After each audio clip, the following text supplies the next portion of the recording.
Hello, welcome to this presentation of the I-40 Manuelito Interchange Study, New Mexico Department of Transportation, project control number 610-1600.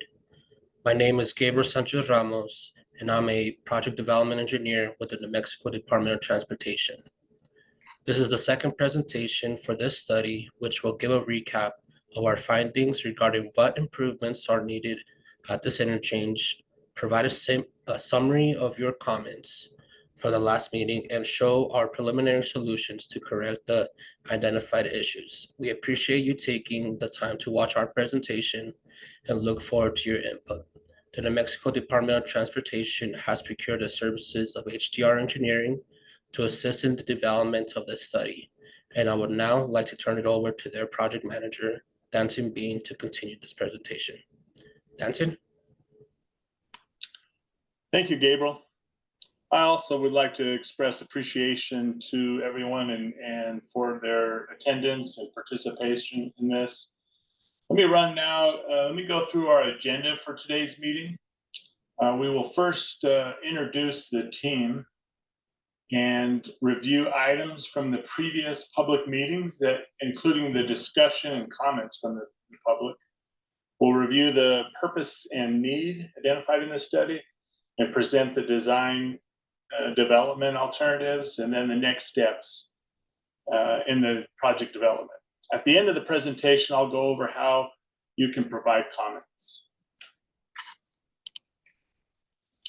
Okay, the study team is made up of members from the New Mexico Department of Transportation in cooperation with the Federal Highway Administration. In addition, the HDR team. We're grateful for everyone's participation and effort. All right, now the location of the project. The study area is located in the northwest quadrant of the state and is approximately 8.4 miles from the Arizona state line on I-40. That is approximately 12 miles west of Gallup. The study area consists of the interchange of I-40 and New Mexico 118 and all the ramps of the interchange between milepost 8 and 9 on I-40 and New Mexico 118. Bridge numbers 6281, 6282, and 3488 are not part of this study. You may be aware of a I-40 corridor study by the New Mexico Department of Transportation that is currently underway in the study area. This study area falls within the limits of that overall study boundary. The recommendations of that corridor study will be incorporated into this study. So the DOT organizes the development of a study and project into phases. Phase A and B are study phases. Phase C is the environmental documentation, and Phase D, the development of preliminary design. We are currently at the end of the study phase and wrapping up the study document. So the purpose of today's meeting is to present our findings and the recommended alternative. Now I'd like to cover some of the input we received in our last effort of public outreach. This past March, our team met with stakeholders in the area and hosted an in-person public meeting at the Manuelito chapter house. All meeting materials were posted on the study website to allow for online public review. The formal comment period occurred between March 17th and April 17th. Verbal comments were shared at the meeting, and written comments were received by email, mail, and online. The general themes of the public comments we received were concerns about roundabouts, the strongly opposed closure of New Mexico 118 during construction, support for alternatives with New Mexico 118 going over I-40, and support for alternatives number 2 and number 3. Based on input we received, an additional alternative number 4, was developed. And alternatives 2 and 3 were slightly modified prior to screening during the phase B of the study. Some questions we received at the stakeholder meeting included: what considerations are being included for bicycle facilities on New Mexico 118? Is New Mexico DOT coordinating with the city of Gallup regarding the installation of water lines? Is the New Mexico Department, will there be an opportunity for broadband lines to be installed with this project? Do the alternatives inhibit the potential for a third lane on I-40? These questions were responded to and are available online and were considered as we move forward into the additional evaluation. Let's talk now about some of the findings in the study area and the findings with the existing conditions. The existing grade separation structure is a concrete box that was constructed in 1963. The single barrel concrete box is 26 feet wide and 13.5 feet high. The box structure does not meet today's standards for vertical and horizontal clearances. So now the roadway discipline. Here's a brief description of the existing roadway condition and the geometry for I-40 mainline and ramps within the study limits. New Mexico 118 has a sharp curve limiting the sight distance at locations shown by number 1 in the picture. The exit ramps do not have sufficient length to safely exit from I-40 mainline before coming to a stop at the stop sign with New Mexico 118. This is shown by number 2 in the picture.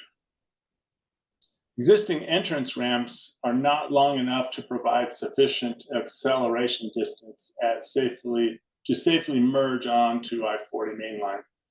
This is shown by number 3 in the picture. The existing traffic interchange is not modern and does not meet drivers' expectations. This is shown by number 4 in the picture. This is a picture of existing New Mexico 118. And as you can see, New Mexico 118 has 1 lane in each direction and with a posted speed of 30 miles per hour. The shoulders are minimal or non-existent. Existing curves do not have sufficient sight distance. The picture also shows an issue in the study area of sediment transportation, or in other words, the dirt from the slopes washing onto the roadway. It is a continual maintenance issue. High dirt slopes can also be unsafe for motorists as it obstructs the view of the motorists entering the box culvert. Okay, now we'd like to present our findings about recent crashes within the study area. We obtained crash data for a 5-year period between 2017 to 2021. 37 total crashes were documented on I-14 in New Mexico 118 between milepost 8 and milepost 9 during this time frame. This slide shows a map with crashes locations in the study area. Here, red circle represents fatal crash, yellow circle represents injury crash, and blue circle represents property damage only crashes. So this figure shows the trend over the years. As you can see, the year 2020 has the highest number of crashes among the 5 years, while the year 2018 has the fewest. The other 3 years have similar number of crashes. After the total 37 crashes that occurred, the project area during the data collection period, there were 9 injury crashes, 7 fatal crashes, and 27 were property damage. All right, now let's consider the drainage discipline. Currently, most of the drainage flow is directed under the roadway crossings using corrugated metal culverts. The structures and pipes shown in the images on this slide illustrate that many of these culverts are undersized, damaged, and accumulating sediment or build of dirt and debris. In this slide, you can see the drainage flow pass from the mesa to the northwest of the interchange and passing through a drainage structure under the railroad tracks towards our study area. However, the drainage structures meant to convey this flow under I-40 can back up and flow through the New Mexico 118 underpass, as indicated by the red arrows in this figure. Clearly, this poses a significant issue and could potentially disrupt people driving on New Mexico 118. Okay, now let's talk about the environmental discipline. Most of the land in the study area has been disturbed already due to the roadways. However, the Puerco River is located in the study area, and the extent of this is located on the southern extent of the study area and flows parallel to I-40. Wildlife habitat is low quality due to the numerous roadway facilities. We don't expect a potential for impacts to threatened or endangered species, and there's no critical habitat in or near the study area. There are previously documented cultural resources in the study area. One of those is the historic Route 66. So the purpose of the project is to modernize the interchange, to meet current design standards, and to meet driver expectation for conventional layout, and improve New Mexico 118 as a viable truck route for incident management on I-40.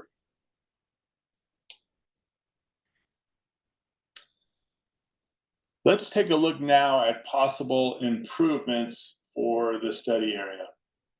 A no-build alternative is always considered in the development of a project. The no-build alternative means that no improvements or modifications will occur.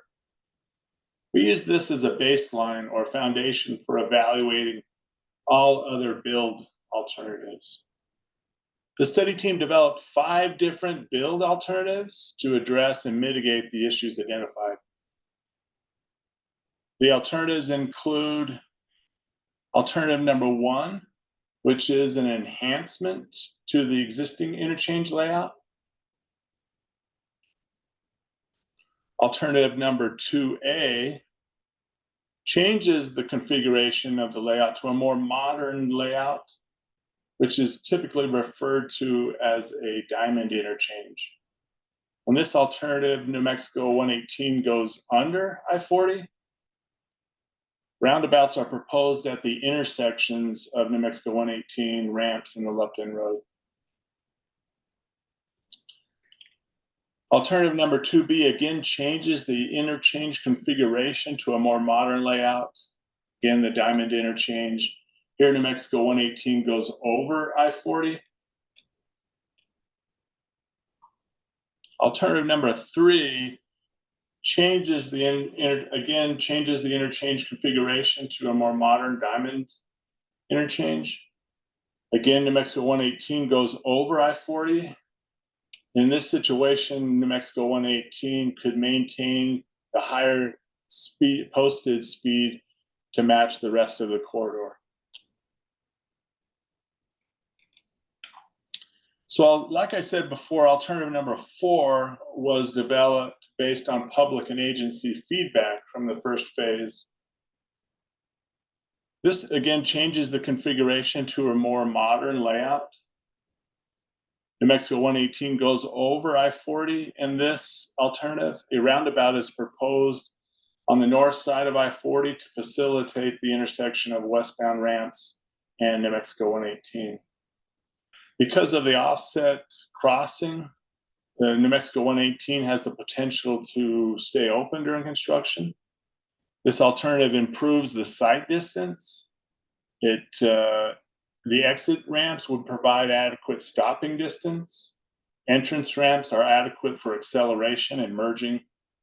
There's no change to the posted speed limit for New Mexico 118 in the study area.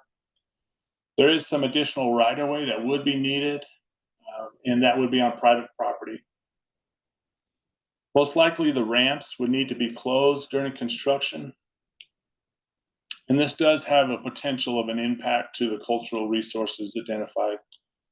There's a connection to Lupton Road with this alternative, and the roundabout would improve the safety of the intersection of that westbound movements. Okay, now to support the selection of an alternative, the team completed a detailed evaluation of each alternative on different factors.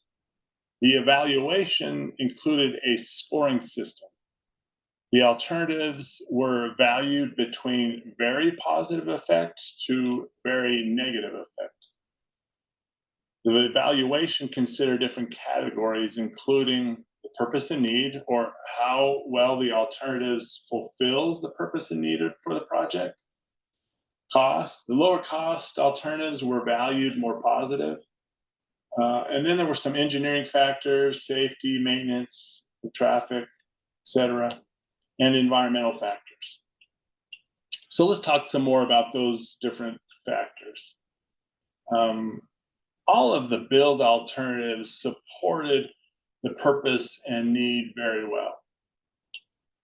Let's talk a little bit about the engineering factors. I won't go through each one of these, but there's some to highlight. Our safety. All the build alternatives had a positive effect on safety in the study area, with alternatives number 2B and 3 having the most significant improvement. Maintenance of traffic. Because of your input in our last meeting, significant effort was given to evaluating the alternatives on how they will be constructed, and the evaluation of maintenance of traffic for I-40 and New Mexico 118 were definitely a focus. Alternative number 2B had a very positive impact on future maintenance and operations by minimizing bridge and wall sizes, which are always a maintenance problem. Okay, on the environmental factors, again, I won't go through each one of these, but I'll highlight some of the differentiators. The build alternatives were scored positive for social resources because of the improvements. As I've mentioned, there are known cultural sites in the area, and the build alternatives will require some mitigation efforts for those impacted sites. The build alternatives that elevate New Mexico 118 over I-40 were valued as very negative effect for visual resources categories because they introduced infrastructure into the sight lines that weren't there previously. Okay, so where are we now? Based on the detailed evaluation of potential alternatives and the public stakeholder input, the study team is currently recommending the construction of the Diamond Interchange Alternative 2B. Alternative 2B changes the interchange configuration to the more modern layout, which is typically referred to as a diamond interchange. In this alternative, New Mexico 118 goes over I-40. Some of the things to consider with this alternative is that it improves the sight distance on New Mexico 118. The exit ramps would provide adequate stopping distance. Exit ramps are adequate for acceleration and merging. Entrance ramps are adequate for acceleration and merging. There's no change to the design, the posted speed, and for New Mexico 118. Again, some additional right-of-way is needed with this alternative. We feel like we can minimize closures of the ramps, and we'll do all that we can to maintain access on New Mexico 118 during construction. As I mentioned before, there is that potential of impacts to the cultural resources.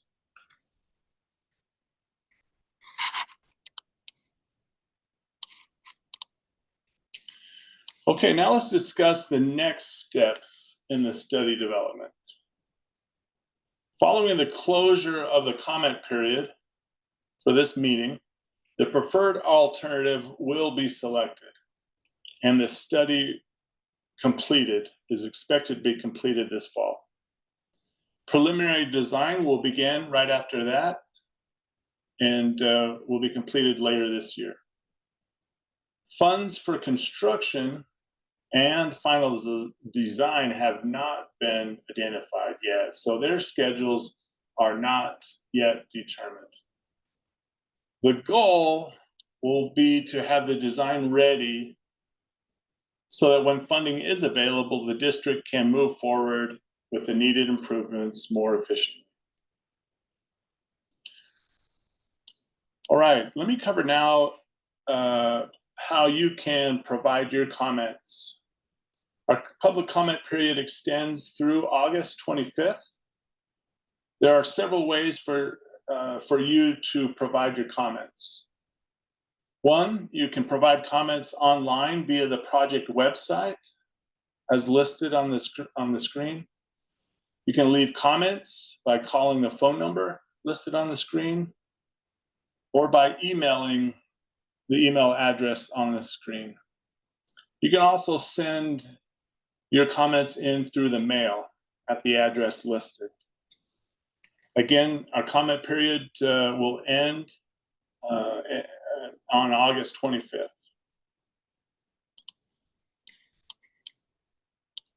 All comment methods are considered equal and will be recorded in the meeting summary.